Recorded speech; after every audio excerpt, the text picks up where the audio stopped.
अंधेरी रात, सुनसान गलियां और मंदिर में अपने आप बजती हुई एक रहस्यमयी घंटी।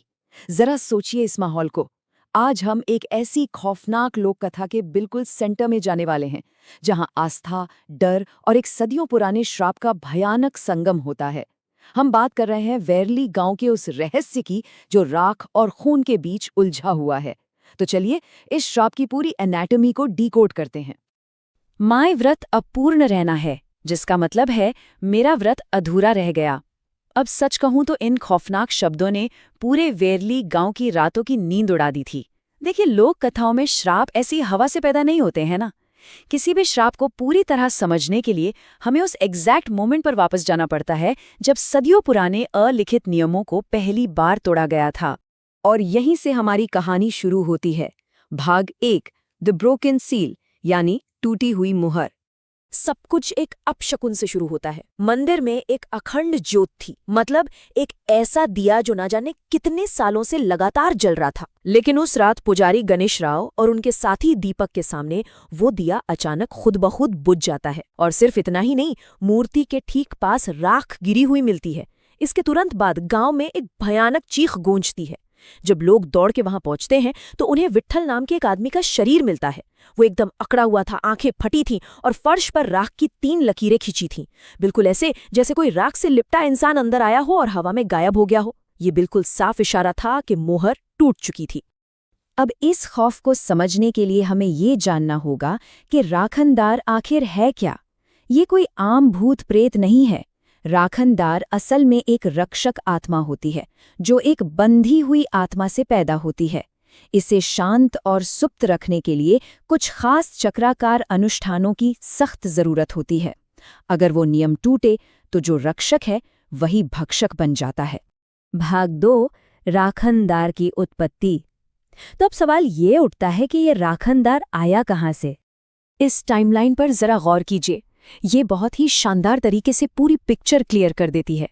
सबसे पहले बनारस से साधु ध्रुवनाथ आते हैं। उनका मकसद गांव को कालिनी नाम की एक दुष्ट तांत्रिक से बचाना था। फिर पूरे 7 दिनों तक साधु मंदिर के बाहर बिना रुके कठोर तपस्या करते हैं। 8वें दिन उनका सीधा सामना उस भयानक तांत्रिक शक्ति से होता है।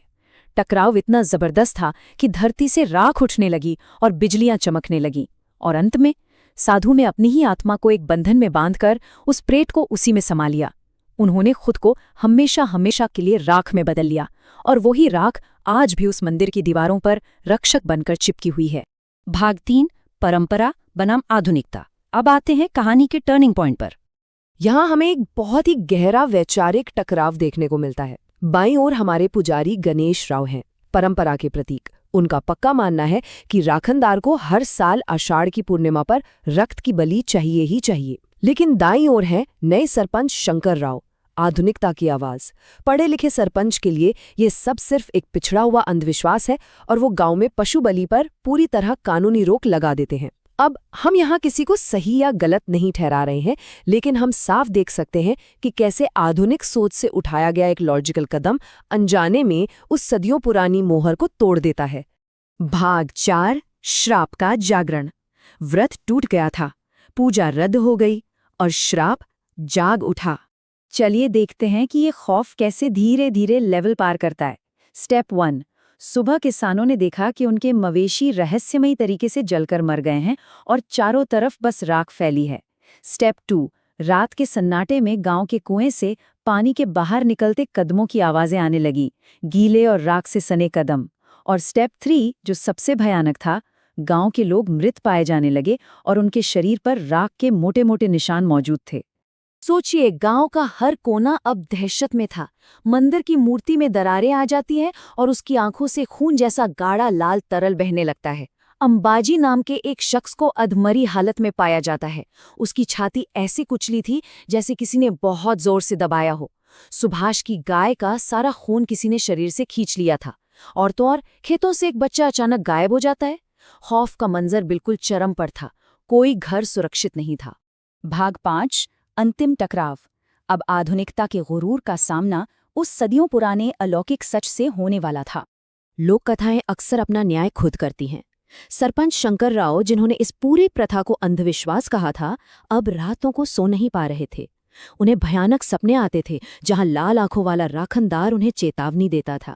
और फिर एक रात नींद में ही बदहवास भागते हुए वो मंदिर के सामने पहुंचते हैं और हार्ट अटैक से उनकी मौत हो जाती है। सबसे डरावनी बात बताऊं, जब सुबह उनका शव मिलता है तो उनके चेहरे पर राख के 3 स्पष्ट हाथों के निशान छपे हुए थे, लिटरली जैसे किसी ने उनकी आत्मा को ही जकड़ लिया हो। इस मौत के बाद तो पूरा गांव डर से कांप उठा था। सब के सब माफी मांगने मंदिर पहुंचे, जहां दीवारों पर काली फफूंदी जम चुकी थी, और वहां धुंध और राख के बीच राखनदार की आत्मा ने दीपक के शरीर में प्रवेश किया। दीपक की आंखें पलट गईं और एक भयानक आवाज गूंज उठी, मेरा रक्त, मेरी आत्मा इस गांव की रक्षा करते हैं। मुझे मेरे व्रत का रक्त दो, वरना ये गांव मिट जाएगा। ये कोई साधारण डायलॉग नहीं था, ये उस पुराने वादे की याद थी जिसे गांव वाले भूलने की गलती कर बैठे थे। भाग 6, एक नया व्रत। विनाश को टालने का अब बस एक ही रास्ता बचा था। तो सबसे अहम बात यह है कि गांव वालों ने सरवाइव करने के लिए इस अनुष्ठान को कैसे बदला। इस टेबल को देखिए। अतीत में आषाढ़ की पूर्णिमा पर बकरे की बलि दी जाती थी, नहीं तो गांव का पूर्ण विनाश तय था। लेकिन वर्तमान में समय के साथ उन्होंने इसे अडैप्ट किया। अब उसी आषाढ़ की पूर्णिमा पर रक्त की जगह नारियल चढ़ाया जाता है। बलि तो बदल गई, लेकिन अगर आज भी कोई भूल हो जाए तो मंदिर की घंटियां अपने आप बजने लगती हैं और हवा में राख उड़ने लगती है। रूल बदल गए, पर खौफ आज भी बिल्कुल वैसा ही है। इस पूरी लोक कथा को समझने के बाद एक सवाल है जो यकीनन हमारे दिमाग में अटक जाता है। बलि तो रक्त से नारियल में बदल गई, लेकिन क्या हो अगर ये गांव एक बार फिर अपना वादा भूल जाए? क्या वो राख हमेशा के लिए शांत हो चुकी है, या फिर वो बस सो रही है, एक और अधूरे व्रत का इंतजार कर रही है? प्राचीन लोक कथाएं कितनी भी पुरानी क्यों न हो जाएं, उनके अंदर छुपी शक्तियां कभी पूरी तरह से नहीं मिटती। विचार कीजिएगा।